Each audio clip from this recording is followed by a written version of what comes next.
Morning Burundi. Uburundi burakeye. Turabaha ikaze muri burakeye yo kuri uyu wa kabiri, aho tugiye kugaruka ku makuru yazindutse aravugwa hirya no hino mu Burundi no mu makungu. Turabaha ikaze, amakuru tugiye kuyahera mu ntara hagati, hariya neza na neza mu ntara ya Kayanza. Mu ntara ya Kayanza havugwa amakuru avugwa mu barimyi, aho abarimyi barimira mu mwonga wa Mandasi ugabura amakomine ya Kayanza na Gatara. Abo barimyi bashima cyane ingene bariko bariteza imbere, na cyane cyane ko bakoreye ku mugambi wo gushira amatongo yabo hamwe, maze bakarimira hamwe. Amatongo yari matoya yari yaga, bakayashira hamwe bakarimira hamwe, bakarima igiterwa kimwe bagaterera rimwe kandi bakimburira rimwe, ivyatumye umwimbu wabo wigwiza inshuro zirenga zibiri kuri bamwe bamwe, aho ngo wasanga umuntu umwe yahora yimbura ibiro 50 bashobora kwimbura kugeza no ku biro 200. Abo barimyi rero bagashima ko kuva bashize hamwe amatongo bakaza bakararimira hamwe, bakarima imbuto imwe kandi bakongera bakabagara bongera basoromera rimwe. Imbuto ziyongereye, ariko kandi umwimbu wiyongereye cyane gose, na cyane cyane yuko ivyo bituma abo barimyi bakorera hamwe kandi bafashanya mu kubungabunga iyo mirima yabo. Ndo bakunda kugira ingorane zitandukanye, aho bahura n'ingorane zuko ifumbire rimwe na rimwe ishikitevye bigatuma batarimira ku gihe, ndetse bigaca bituma batimbura kandi umwimbu nk'uwo bari biteze, kuko baba babiteguye ariko bagaca bakora ibijanye n'igihe ifumbire ibonekeye hakaba ariho bacabonera gutera. Ndetse rero ivyo bikaba bituma abagira ingorane na cyane cyane zijanye n'ihindagurika ry'ibihe, uko baba biteguye atari ko baba bariko bararima. Abo barimye rero bakaba bashima kandi bagashima cyane yuko bamaze gushira hamwe, bakabona ibintu kuma bakavyumva kumwe, ndetse bakaba bimbura umwimbu mwinshi cyane gose.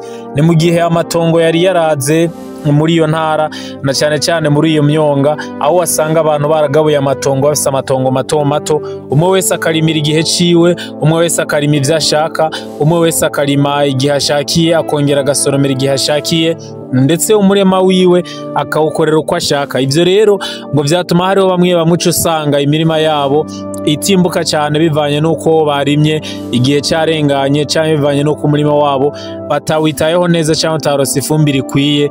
Ariko kuva bashize hamwe ngo bakaba baja hamwe bakavyigira hamwe, ndetse bakaba baja hamwe no mu kwimbura, bagakorera umurima wabo, ndetse bakanasangira ibivuye mu mirima, bafatiye ku kungene umwe wese umurima we wangana, ndetse bafatiye n'ukuntu umwe wese yagiye yitanga, bafatiye ku ntunganyo y'ingene bagiye baratunganya uko gushira hamwe amatongo yabo. Rero bakaba basaba yuko ikibazo c'umwavu coza kiragenda neza, na cyane cyane bakawuronkera ku gihe, kugira ngo baje barima ku gihe kandi bongere bimbure ku gihe nkuko baba babiteguye, kuko iyo batararonka ifumbire ngo bice bituma batera ibigori batevye, na cyane cyane yuko babipfuza yuko babitera hakiri kare igihe imvura itasuye, kugira ngo baze baronka umwimbu n'igihe imvura yocika hakiri kare.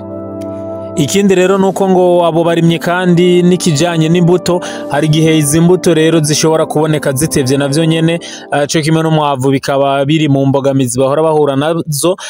Umuyobozi w'ibiro bijeje uburimyi mu ntara rero akavuga ko mw'ihegitari naho nyene aremeza yuko ngo mw'ihegitari ahahora himbugwa itoni imwe basigaye bimbura amatoni arenga 3 canke 5, ahahora himbugwa amatoni 3 naho ushobora gusanga hava ya matoni agira kuri 6 canke 10, hagati ya 6 na 10 rero akaba ari byo abo barimyi bimbura.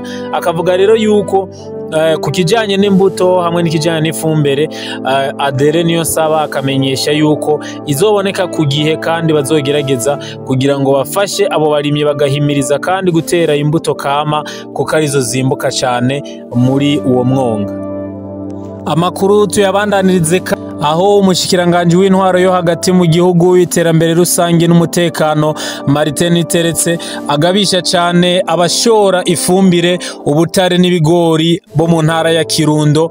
Muri kino gihe rero ibigori bikomeje kuguma bizimba, aho ikiro kiriko kigugwa hirya no hino hagati y'ibihumbi 2,700 n'ibihumbi 3, ndetse abanyagihugu benshi abarimyi bakavuga yuko ifumbire bariko barayibura kugira ngo batangure kurima ibigori, ifumbire yo gufumbira gufumbira ibigori ikaba iriko irabura mu makomine yagutse ya Busoni na Kirundo. Havugwa rero urudandazwa rw'imonogoje muri ayo makomine, aho urwo rudandazwa rwa magendo rw'ibigori, ubutare n'ifumbire bishogwa mu bihugu bibanyi na cyane cyane mu gihugu cy'u Rwanda ndetse no muri Tanzania. Umushikiranganje rero w'intwaro yo hagati mu gihugu, iterambere rusange ndetse n'umutekano ari mu nama n'abajeje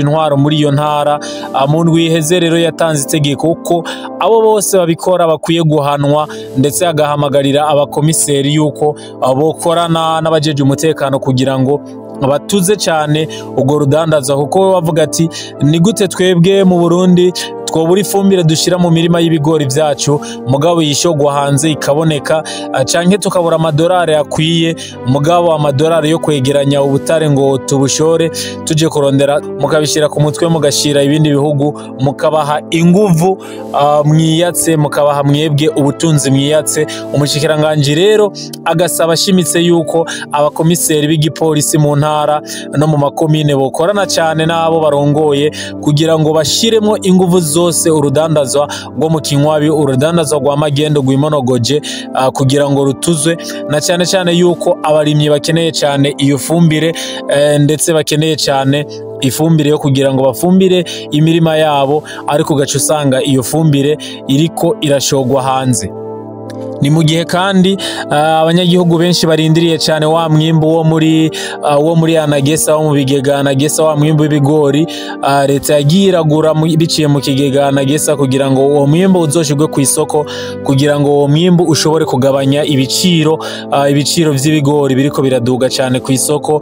Ndetse mu kigega Anagesa bakaba bavuga yuko nabo umwanya n'umwanya bashobora gutangura gushira ku isoko ivyo bigori begeranije kugira ngo bisahirize muri kino gihe ibigori biriko birazimba cyane ku isoko, ndetse no muri kino gihe abantu benshi bariko bararondera ibigori.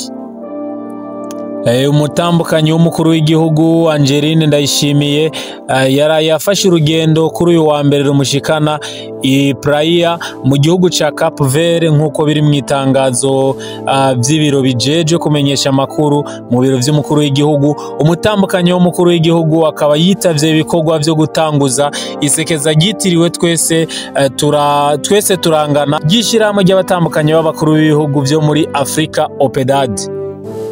Umutambukanyi w'umukuru w'igihugu rero akaba yafashe indege ku muhingamo wo kuri uyu wa mbere, aho yerekeje i Praia mu gihugu ca Cape Verde kwitabira iryo sekeza rigiye gutangura kuri uyu munsi wa kabiri. Amakuru reka tuyabandanirize hanze y'igihugu ndetse hanze y'umugabane wa Afrika, aho mu gihugu ca Ukraine ndetse n'Uburusiya intambara ikomeje hagati ya Ukraine n'Uburusiya.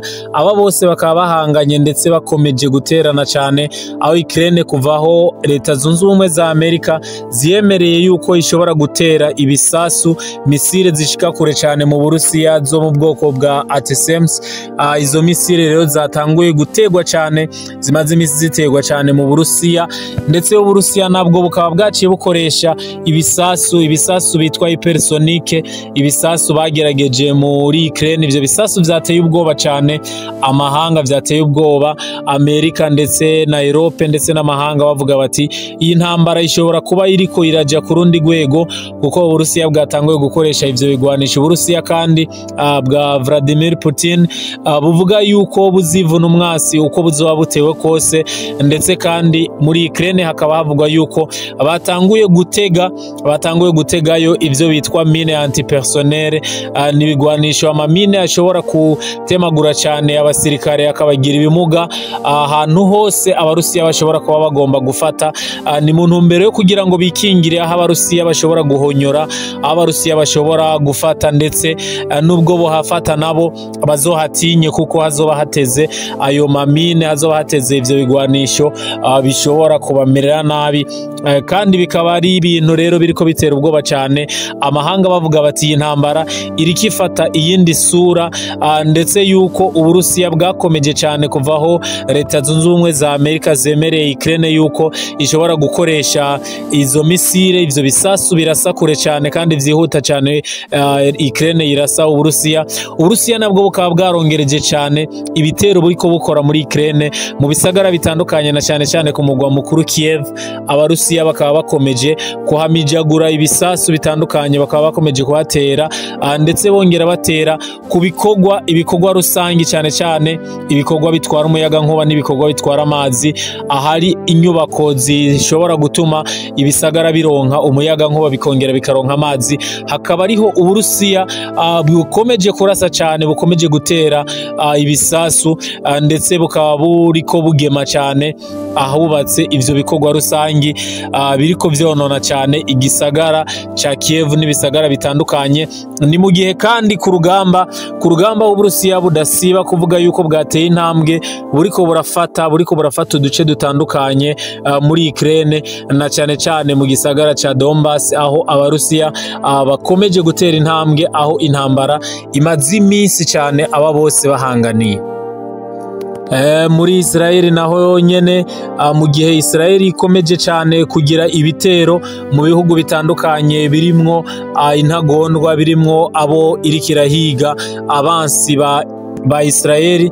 Abansi ba Israel rero bari mu mice ya Hezbollah, bari mu mihari ya Hezbollah ndetse na Hamas. Ni mu gihe kandi Israel abo bose ikomeje kubahiga mu bihugu byose barimwo, harimo Libani, harimo Palestine, harimo ndetse na Syria. Aba bagwanyi rero bo muri Hezbollah nabo bakaba bakomeje kugerageza kwigwana uko bashoboye, na cyane cyane ko Israel ifise ubushobozi budasanzwe, yagiye yica abarongozi batandukanye b'iyi mitwe. Ni mu gihe rero ubu muri Israel umugwi wa Hezbollah, umutwe wa Hezbollah uvuga yuko wateye ibisasu utera ahari amabatayo y'abasirikare ya Israel, ndetse uteraho Israel yabitse ibigwanisho. Ibisasu byinshi cyane rero bikaba byarumvikanye mu bisagara bitandukanye byo muri Israel. Ivyo bisasu byatewe na Hezbollah bikaba byarononye ibitari bike, ariko Israel ikaba ivuga yuko atabantu basize ubuzima, uretse yuko hariho ivyononekaye byinshi cyane. Israel kandi ikaba ikomeje cyane ibitero, ikaba ivuga yuko itegerezwa guhasha uwo mutwe wa Hezbollah aho uzoba uri hose, nk'uko iriko irahasha umutwe wa Hamas hariya muri Palestine, mu gace ka Palestine ndetse no muri Syria, aho abagwanyi ba Hamas na Hezbollah abakomeje kwinyegeza. Israel ikaba imaze igihe kinini rero ikirabahiga, ikaba imaze igihe kinini iriko yica abarongozi b'iyo mitwe, ariko kandi ikaba ikomeje kugumigira ibitero ahatandukanye, irondera ahinyegeje abagwanyi b'iyo migwi. Turabashimiye rero kuri aya makuru mwakurikiranye, tubasaba yuko mukomeza kuyasangiza n'abandi, ndetse abadukurikirana mwese. Morning Burundi, Uburundi burakeye.